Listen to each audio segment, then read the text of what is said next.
Dan. I'm Dom and Hester. David Heisel. We've fallen off the path with these rundowns a little bit, but we're back at it. Got a lot of stuff to talk about. We'll start off with Elder basketball. Season begins Friday against Whitten Woods at home at the Pit. So, Geese, what do you got in the Panthers this year? I mean, I'm excited. I mean, they bring back a lot of talent from last year. You got Dave, you got Brian, you got Joey, you got Frankie, you got Peyton. I mean, there's a lot of seniors there. Right. There's a lot of experience, too, with that group. For me, if it's anything like it was in the fall with the football seniors, it's going to be a very fun winter this year for the Panthers in the Pit. Yeah, I think the thing with the football team and the basketball team share in common is they just play hard every game, and they got a lot of experience. So it'll be fun to watch. Dave, you're on the team. What do you think? Right, yeah, we're really excited about the season. We got third in the preseason city rankings, fifth by max preps in the state. Like you said, a lot of seniors come back, some helpful juniors. The thing about us will be our depth. We'll be able to get deep in games, get a lot of bodies out there. So it should be really good. Cool. Yeah. Looking forward to Elder basketball. Moving on, Cincinnati sports. UC football. The team's currently sitting at 7-5. Got a bowl game coming up. Not sure what bowl game it'll be, but the season's been a roller coaster ride. Geese, I know you've been here with me. What do you have to say on the Bearcats football team? It's just been a long year. There was so much promise going into the year. Projected to win the conference and then win the conference championship in the first year. And then, to think that they could potentially play for New Year's Six Bowl if that all happened, it would have been a fun year. But things just didn't work out that way. Offensively, too many turnovers all year. Gunnar Keel was not the same Gunnar Keel as of last year. Right. Just throws that he did not make last year, he made this year. Defensively, they were young. We knew that going in. A lot of freshmen, but I think, when it comes down to it, they just made a lot of stupid mistakes throughout the course of the year. They lost to teams that they should have and could have beat. If you look at the Temple game, Gunnar Keel throws, 5 interceptions, and they still almost had a chance to win until the last drive. Right. And then you have the Memphis game where the refs kind of screwed them over. Yeah. It just wasn't really in the cards this year from the win. Just ready to get forward, looking forward to next year, I think, is the way you got to go. 7-5. UC fans aren't used to that. They're used to a 9-3, 10-3, 9-4 year, especially under the Tuberville era. And then you look back to Jones and Kelly. But it's just been a long year. Let's just get ready for next year. So, do you have any opinion on the Tuberville situation? Coming in, we were really excited when we first hired him. Do you think that he's still the coach for the Bearcats, the right coach for the Bearcats? Do I think he's the right coach? I don't know. Because for me, if you look at it, it's been 3 years. His recruits haven't really got to come in and do what they're supposed to do. 3 years, he had a lot of Jones's recruits. This year is his first real recruiting class that he's had, and he's been building up a lot of talent. There's a lot of young talent on the defense side of the ball. They're just young, and that was the problem this year. Right. I think, with his 5-year contract, he's got 2 more years. If he has another 7-5 year, maybe, I don't know. It only time will tell. I think his philosophy is, I think he came in here. I think this is where he kind of wants to retire. His wife's close to home. But, I just don't know. Right now, I want to say I don't want to say I hope he gets fired, but I would like to have someone who's young, who's actually passionate. Because if you look at him on the sidelines, he just doesn't look like he's excited to be there, excited to coach. I don't know how you can play for a guy like that. Right, and we've talked about this in the past, how he doesn't seem into it, and maybe we talked about a little bit how he's just kind of honing it in, maybe because he's an old guy, maybe he's just planning on retiring and settling down. So, when he first came to the school, I thought the recruiting would be way up than it has been with him. It's been all right, but it's not been good enough to where we want to go 10-win seasons and winning the American every year. The thing with the American, we want to go to these other conferences, but if we can't handle playing in the American, there's no way we're going to compete in a conference like the Big 12. So, we just got to get better next year. I think next year will be better. The defense will be better. So, we'll just have to see. And I think that's kind of the problem for UC fans is, when you looked at the Big East in the Kelly era and kind of in the Jones era, that was a really good football conference. It wasn't known for their football. It's not, it wasn't the SEC, but they had a lot of good football teams, Louisville, West Virginia. Right. Those were good teams year in and year out that were competing for a BCS berth. UC was beating those teams and beating the teams that they were supposed to beat, but now they're losing to, they almost lost to Miami Ohio 2 straight years. That they should be blowing them out 70-0 in some games. Right. I just don't know. Right. I think it's been stressful. Yeah, it has been. And David, you're obviously not a UC fan. Yeah, not a big UC guy, but like you said, it was obviously a disappointing season.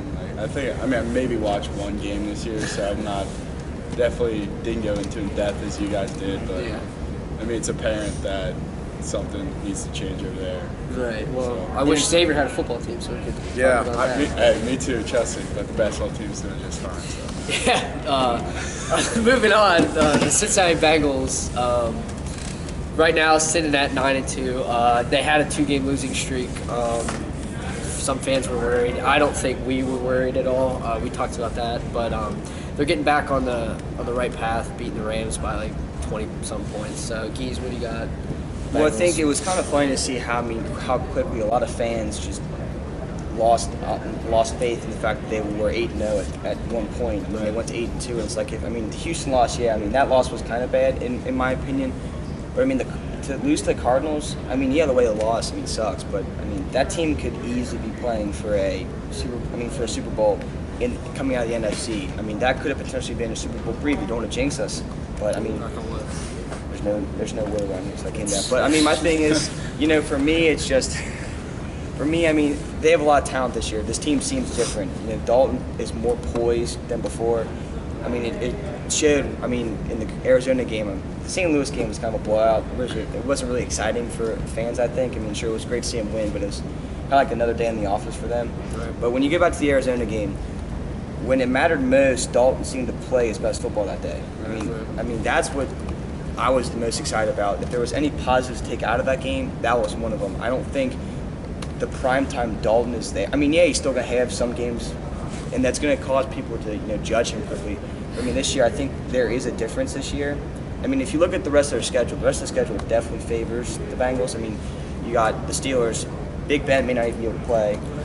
Brock Osweiler now seems like he may be a little bit more of a competition. That game may be a little bit more tougher than we thought. Yeah. I mean, Blaine Gabbert and the 49ers, you kidding me? And then Matt Schwab and the Ravens. I mean, the schedule just doesn't really.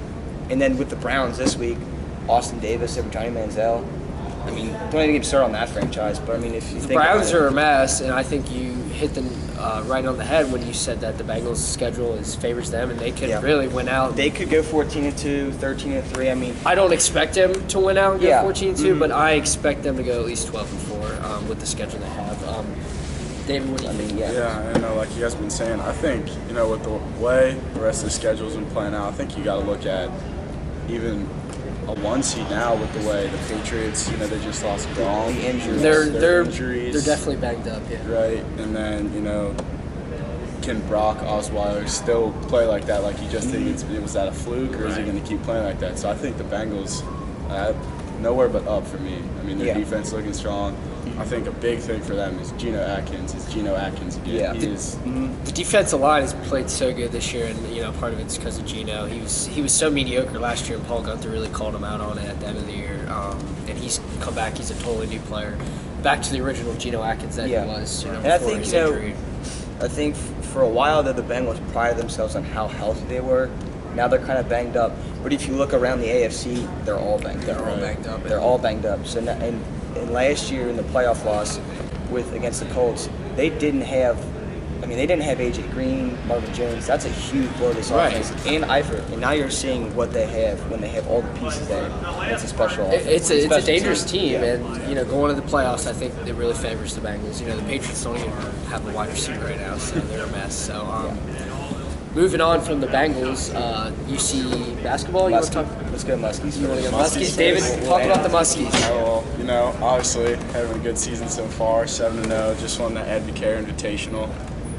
Beat some good teams on there. Decent Dayton team, and they just, to me this year, it's different than other Muskie teams. I mean, they're 12th in the nation, and I honestly think they should be. Because their depth, it's once you bring out your starter and you put the second guy in, he scores just as many points. I mean, I think it was in the Dayton game in the first half, all 11 of the guys that got in scored a point in the first half. Really? So, yeah, I saw that. And their depth is just something that it's hard. It's going to be hard to beat them because they're so deep, You take out Jalen Reynolds, you put in James Farr, who's averaging double-digit rebounds off the bench. And then you got J.P. McCura off the bench, white boy that can shoot it. Love those. Right. Yeah, And then, Trayvon Bullett's really stepping into his role this year. So, I mean, I don't know. I think they got a good chance to win the Big East. And obviously, Villanova will be very tough. And, you never know with Xavier on road games sometimes. I think Butler. Because in the past. I think Butler. I mean, Butler's not a bad team. That's not a terrible loss for UC at all. You know, Kellen Dunham is. So white boy can shoot. White boy He's can special, shoot. yeah. They pride themselves on. But Yeah. I know I'm really interested to watch the crosstown shootout because that'll be I think, top 25 yeah, matchup. jumping obviously. into the crosstown shootout, talk about the Bearcats. I think that game is going to be awesome. You know, at Centos gives Xavier an advantage, but I think it's going to be one of the most exciting shootouts we've seen in a while. Last year's was really good too, but I think this year has the potential to be really good. Geez. Yeah, I mean, being at the game on Wednesday night, it was a tough one. I mean, if you look at, for me in the first half, the refs didn't really call a lot. So that was kind of the notion going in the second half was they're not going to call a lot. Well, in the second half, I think there was a whistle every minute for Butler when they were down the floor, and I felt for a stretch during the game, the refs kind of kept bailing Butler out when they made a bad play. I mean, there was a play last night when Kevin Johnson was guarding Roosevelt Jones, who I feel like's been there Since they went- 1855. Yeah, so, but Kevin Johnson was guarding him, and Roosevelt Jones clearly slipped, was falling to the ground. Kevin Johnson backs away, they call a foul. It just felt like every time UC kind of got on a run, the refs kind of bailed Butler out, and it kept Butler in the game. I mean, if you keep them in the game, Kellen Dunham, I watched him. If you watch him in person, he can shoot. We can shoot. Yep. Don't think the ball crosses he shoots a line drive. It's a The thing laser. with him is too, he creates his own shot too. He's not just. He's not just some. shooter. Yeah, he's not coming off his. He's doing it on his end. He crossed Troy Paint up, and I'm like, okay. What's But going on? last night it was a tough loss. The way they lost really did suck. But I don't think that's the way you can get down the season. There's a lot of talent there. They have a lot of depth. They're just like XU. They have depth. Their freshmen are performing. Jacob Evans, He's going to he be did star. he did really well last night. Shooting the ball, he was kind of that spark. Farad Cobb did not have a good night shooting. Right, and I think, when you went right into it, when Cobb's going to have a big game, Evans is that kid that can come in and score a lot of points. So I think that's really And I nice think to have. it'd be interesting to see over the course of the year if Shaq still starts. Because if Evans continues to come off the bench and average 15, You have to put him on the floor in these big games. because he's proven and that last he night deserves for to be me, out there. that was his best game all year. That Yeah, game for was his sure. best game all year. So, going in the crosstown shootout, that game's gonna be fun. I think if you had to give an advantage to someone, you give it to X, just Right. because right now they're at home, they're playing good basketball. Whether or not I feel as if they've been really challenged yet, that's just me. Dayton's a good team, don't get me wrong, but Butler's the toughest team we played. We only lost by 2. And if you look at it, all the experts said UC has to score points to win. They scored 78 last night, but the defense just didn't do their job. They got out-hustled all night. Right. Turnovers killed them. It was just a tough game.